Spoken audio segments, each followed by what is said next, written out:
Hello guys, ఈరోజు మనం మాట్లాడుకుంటున్న సినిమా పేరు కాలమేఘ కరిగింది. టైటిల్ చాలా పొయిటిక్గా ఉంది కదా, సినిమా కూడా అంతే ఉంటుంది.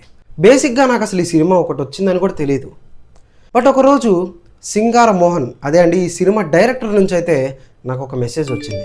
ఈ సినిమా టీజర్ని ట్రైలర్ని ట్యాగ్ చేసి ఇంట్రెస్టింగ్గా అనిపిస్తే మీరు ఈ సినిమా చూడండి అని చెప్పి నాకు ఒక మెసేజ్ వచ్చింది. సరే అని చెప్పి ఈ సినిమా ఎక్కడుంది అని చూస్తే సన్నెక్స్లో ఉంది.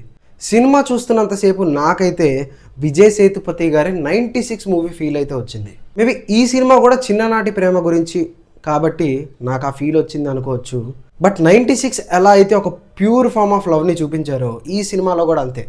చిన్నప్పటి రోల్స్ని యాక్ట్ చేసిన ప్రొటాగనిస్ట్ కూడా చాలా బాగా యాక్ట్ చేశారు. అండ్ ఈ మూవీ సినిమాటోగ్రఫీ అండ్ మ్యూజిక్ ఈ రెండు ఈ సినిమాకి చాలా ప్లస్ పాయింట్ అనే చెప్పాలి. ఇన్ఫ్యాక్ట్ ఆ స్కూల్ అట్మాస్ఫియర్ అంతా చాలా రియలిస్టిక్గా అనిపించింది. సినిమా స్టోరీ ఏదో కొత్త స్టోరీ అని నేను చెప్పట్లేదు. చాలా సినిమాల్లో చిన్నప్పటి ప్రేమ కథ ఎలా ఉంటుందో ఈ సినిమాలో కూడా అలాగే ఉంటుంది. కాకపోతే డైరెక్టర్ ఒక కొత్త అప్రోచ్ని అయితే తీసుకున్నారు ఈ సినిమాలో. అదేంటంటే ఈ సినిమాలో తెలుగు సాహిత్యాన్ని చాలా బాగా వాడుకున్నారు. ఈ సినిమాలో కొన్ని డైలాగ్స్ అయితే కవితలు వింటున్న ఫీలింగ్ అయితే వస్తుంది. నేను ఈ డైరెక్టర్ని అడిగాను, సినిమా డైలాగ్స్ ఏంటంటే కొంచెం పోయిటరీ లాగా అనిపిస్తుంది అంటే ఆయన అన్నారు, తెలుగు సాహిత్యం మీద ఉన్న ప్రేమతో ఆయన అయితే ఒక ఎక్స్పెరిమెంట్ చేశారు అని.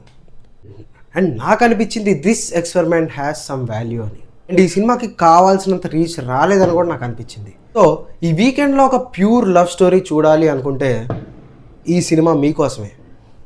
ఈ సినిమా సన్నెక్స్లో ఉంది, తప్పకుండా చూడండి.